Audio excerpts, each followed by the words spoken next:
एक आदमी ने एक बहुत ही खूबसूरत लड़की से शादी की। शादी के बाद दोनों की जिंदगी बहुत प्यार से गुजर रही थी। वो उसे बहुत चाहता था और उसकी खूबसूरती की हमेशा तारीफ किया करता था। लेकिन कुछ महीनों के बाद लड़की चर्म रोग से ग्रसित हो गई और धीरे धीरे उसकी खूबसूरती जाने लगी।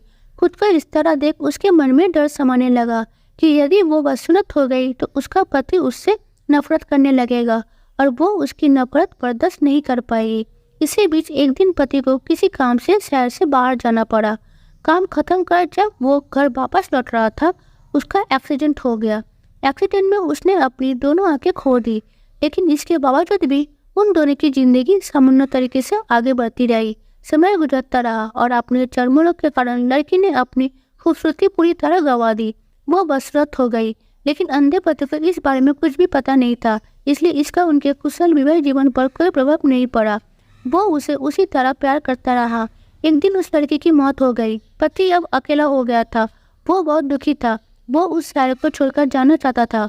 उसने अंतिम संस्कार की सारी क्रियाविधि पूर्ण की और शहर छोड़कर जाने लगा।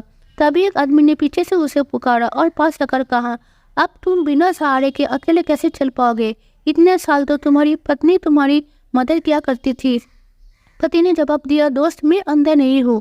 मैं बस अंधा होने का नाटक कर रहा था, क्योंकि यदि मेरी पत्नी को पता चल जाता कि मैं उसकी बदसूरती को देख सकता हूँ तो ये उसे उसके रोग से ज़्यादा दर्द देता। इसलिए मैंने इतने साल अंधे होने का दिखावा किया।